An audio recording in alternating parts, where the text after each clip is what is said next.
Hello, this is Marjorie Turner Hollman. We're finding easy walks wherever we are. Today, we're at Silver Lake Beach, and we're going to take a walk around the beach area and a walk back through history, because this is a very historical part of the town. And we're going to be talking about that with Bernadette Rivard, the Secretary of the Historical Society. Hi, everybody. So come and join us.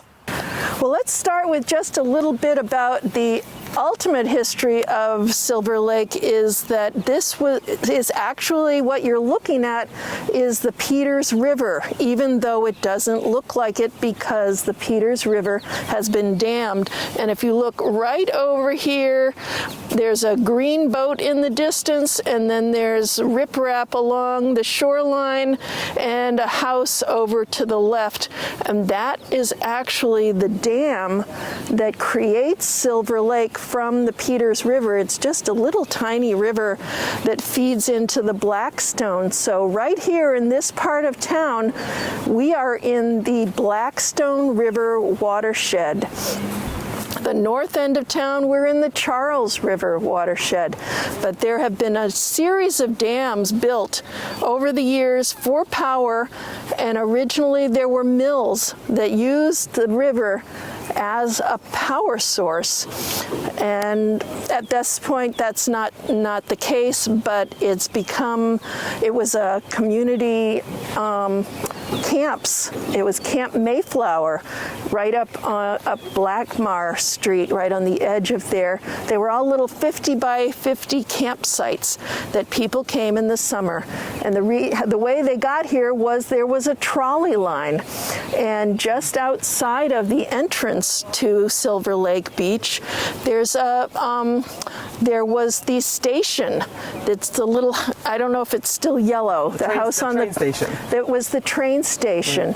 And so trains came from Woonsocket, they came from Franklin, and they came from Milford and Medway, and they all came to Silver Lake. So did you want to tell us a little bit about what you know?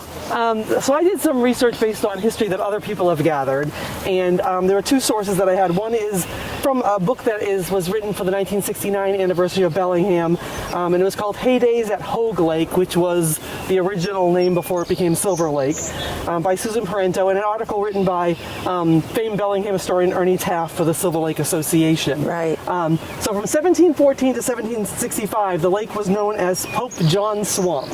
I looked around and I could not find any reason or any how that name came to be, but that's what it was known as. And as Marjorie mentioned, in the 1800s, the water was harnessed for a cotton mill, manufacturing mill.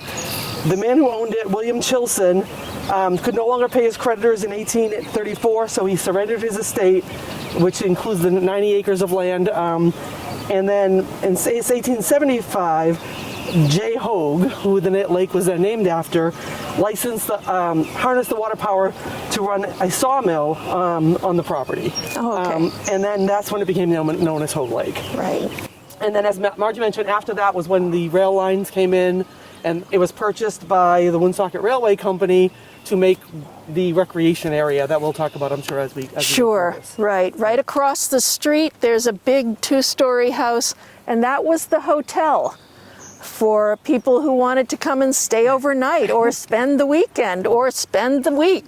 I understand I've talked to people like, I'm sorry, I'm forgetting. There's people that talked about spending the summer on their cottage, and then they would go back to Woonsocket for the winter. Yeah, right, yeah. So this was a summer community. And it was not unusual at that time for railway companies to have these types of recreation areas to get the rail to be used on weekends. I grew up in Fitchburg, and we had the street railway made Whalum Park at the time. Oh, okay. So it's not, and the same thing as a lake, and then it became a pretty big amusement park, but right. It was the same thing. It was the turn of the century way for the railways to get people to use the rail on the weekends. Yeah.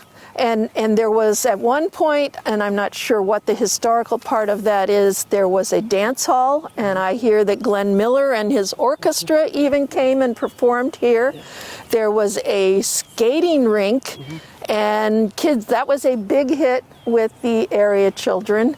It was a summer theater, too, 1,200 seat summer theater. Is that right? In 1900, a construction of a 1,200 seat summer theater. It was a merry-go-round. It's built up on the island. That was on the island, which I guess we can't. All right, see the that's what I island was from going to here. say. Why don't we walk over and see if we can find the access? The bridge to the island is no longer there. There have been a series of 3 or 4 bridges, at least, minimum, that I know of, even in my own lifetime, that were built over to the island. From neighbors, they told me they had diving horses that I don't know how they got them up there. That's the stuff I had too. Yeah, that's interesting. And one of the funny things that I read was someone called it the Disneyland of the North, which I thought was kind of amusing. I think of Bellingham It's as the amazing. Disneyland of the North. Yes, I don't know how in the world they ever got the horses up to a spot that then they would dive off into the lake. The poor They horse. said there were live monkey acts in the diving horses. Yeah. Yes, This yes. said Edgar Ray was the owner of the attractions. 2 white horses would dive from a water tower to tanks below. Yeah. Marathon dances were held, and they said visitors included Harry Nation and Helen Keller. Actually, Helen Keller Oh my was goodness. purported to have visited here. So, All right. Well, let's go pretty over and see historic if place. let's see if we can find where the bridges used to be. The beach is swimmable. The town spread new sand. The geese do like it, so I think they come fairly regularly and rake off the sand, and they do test the water through the summer for water purity to make sure that the water is safe for swimming. there also is a playground for children here, as well as a splash pad in the summer for. Absolutely. We'll go over and take a look at that later, but we're going to go see if we can find if the access is still open. In my memory, you could get right there, but it looks like things may have overgrown. I can't promise that we can see where the bridge used to come onto the mainland here. Yeah, it used to be quite open. There's a picnic table down here. Oh, all right. Well, it'll give us a better view of the lake as well.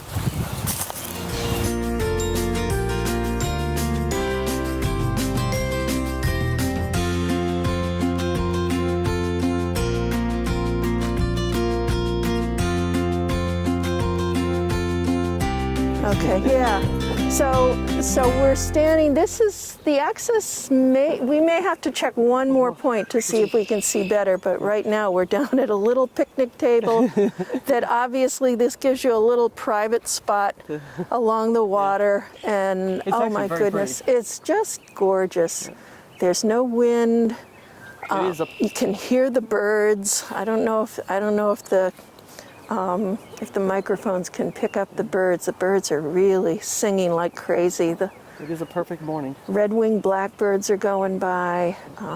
Yes, there's a little construction in the background, so they're still building up some houses in that neighborhood on the other side of the lake. Yeah, I've spent many a day walking alongside Silver Lake, and it's where my kids grew up. Yeah. So it's just... It is a gem in our backyard. Well, the town owns the entire, it's a 60-acre lake, and this is open space, including the island and the beach area. It's all... It was 1995 that the town purchased the property. They used state open space grant money, and I think the town had to buy some additional, had to put in some additional money, and it sailed through. Yeah.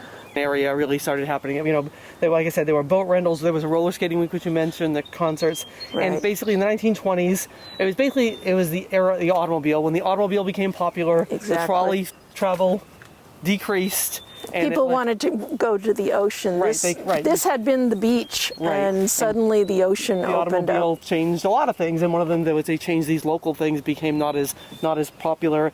And there's 1922 that said there was a fire at the lake. That's when the theater burned, and we had conflicting information about the carousel. One said it was right. burned in the fire, and the other said it was moved to Roger Williams Park in Rhode Island, which I guess that didn't have a chance to research that, but that could be something that we could check. It may no longer be there if that happened in the 1920s. No, there's a carousel. So, right, but was it the one that was here or not? I'm not sure. That I don't know. Yeah. No, it's Crescent Park in East Providence. Yeah, okay. Still pretty high up. Yeah. There's a couple of carousels. I didn't hear what she said. Yeah, I don't know about that. Yeah. There was the two sources had conflicting information. One of them said it burned in the fire, and the other said it was moved to Roger Williams State Park. So that's not unusual when you're reading historical things that were written by people that heard it from somebody, or that's, you know. Exactly. Yeah. Exactly.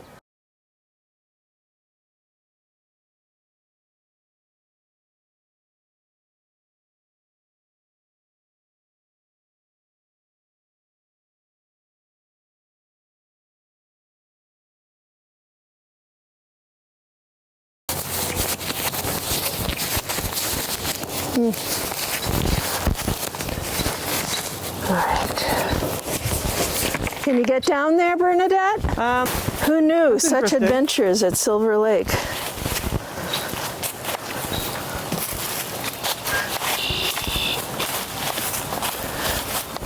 See, I walk along Lakeview all the time from where I live, and so you've got great views of the island all the way down to the end.